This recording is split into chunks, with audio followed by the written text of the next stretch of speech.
से बिजुका आ रहा है। मैंने चिल्लाकर सैंडी से कहा। सैंडी ने दास काका को गाड़ी में बैठने के लिए कहा। काका जीप में बैठ गए। सैंडी ने जल्दी से गाड़ी फार्म हाउस की ओर घुमाई, लेकिन तब तक बिजुका बहुत पास आ गया था। सैंडी ने गियर डाला, तभी उस खूनी बिजुका ने अपना जबड़ा खोला और जबड़े में महेश का सिर लिया। तभी सैंडी ने रेस बढ़ाई। जीप आगे बढ़ी, लेकिन महेश का सर उसके धड़ से अलग होकर बिजुका के मुंह में चला गया। सीट पर बस उसका बिना सर वाला धड़ ही रहा था, जिससे खून की पिचकारियां निकल रही थी। ये देख राजेश अपनी चीख नहीं रोक पाया, क्योंकि महेश उसका जुड़वा भाई था। हम सभी सदमे में पहुंच गए। सैंडी ने कार की रफ्तार बढ़ाई। मैंने मुड़कर बिजुका की तरफ देखा तो वो महेश का सर चबा रहा था। कुछ 1-2 मिनट में हम फार्म हाउस पर पहुंच गए। हम लोग जीप से उतरकर फार्म हाउस के अंदर चले गए, लेकिन राजेश था कि बस महेश के कटे शरीर को देखकर रो रहा था। वो उसे छोड़कर फार्म हाउस के अंदर जाने के लिए मना कर रहा था, लेकिन मैं उसे खींचते हुए अंदर ले गया। हमने फार्म हाउस के सभी खिड़की और दरवाजे बंद कर लिए और खुद को एक कमरे के अंदर बंद कर लिया।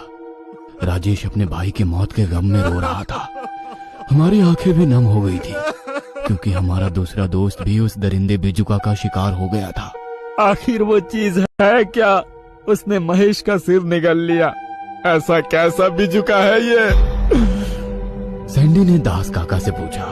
वो क्या चीज है ये कोई नहीं जानता, लेकिन हमें बस इतना मालूम है कि उस बिजुका के अंदर उसकी आत्मा कैद है और उसी के अंदर उसका सड़ा हुआ शरीर है। दास काका ने कहा।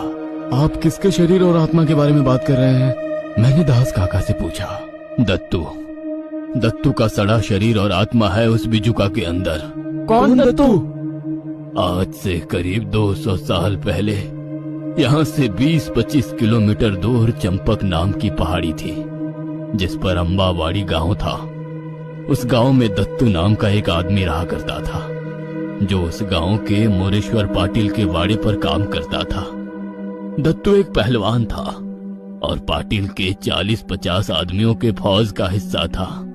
वैसे तो दत्तू उम्र के 25 साल तक ब्रह्मचारी था, लेकिन उसी वक्त एक दिन जब छोटी पाटलिन बाई आंगन में टहल रही थी, तब हवा के झोंकों से उसका पल्लू सिर से गिर गया और दत्तू ने गलती से उनका चेहरा देख लिया।